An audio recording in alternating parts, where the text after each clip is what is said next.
when I was in high school, I went to high school with this young man. He was a very good friend of mine. He also attended my church. And before I say anything, let me tell you that this stuff is very, very real. I'm sorry, I was kind of shaken up. So the 60-year-old boy, he attended my church, and he made and this is reliable information, Clyde, because it came from the source itself. Mm-hmm.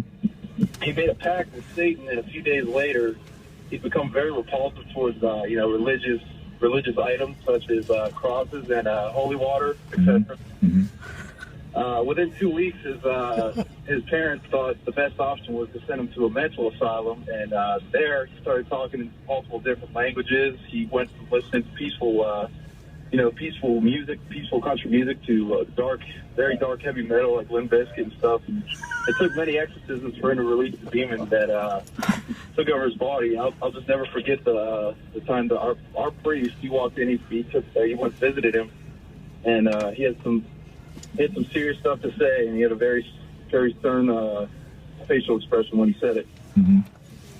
We had a gentleman who lived just 2 doors up from me in Utah, whose sons, he had twin sons, and they both became possessed for some reason. I don't know how I think they were drug addicts, so they used a lot of bad drugs, and apparently it made them, I guess, possessed, or I don't know what it was. But apparently they called in a number of the clergy from all the religions. There were Protestant religions there. There were Catholics, Mormon. I mean, every Baptists were all there together to try and exorcise these 2 young boys. And they spent, like, I think a week trying to do so. And then we never heard about it anymore. There was a rumor that, his name was Lewis Smith. He's dead now. But his sons were being, exorcised. And we were like going, well, gosh, it's creepy. Just 2 doors after, they're doing an exorcism. And then we never heard anything again about the exorcism. And one day we see the coroner's vehicle pull up, and they're taking out a couple of stretchers and some bags.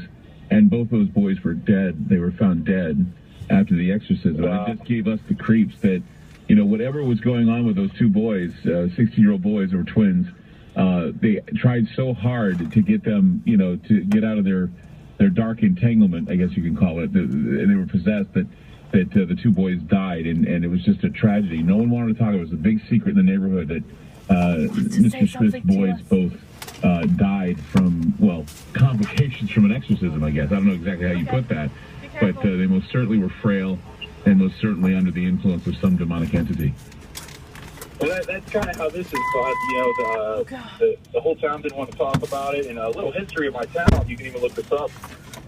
It's a small town in Pennsylvania called Mount Pleasant, and it has a pretty dark history to the point where before it was called Mount Pleasant, it was actually called Helltown. The zip code is, to this day, it's 15666, and I mean, it's just the creepy stuff, Well, of course, there's residual. It's all in the name. There's residual haunting in that regard.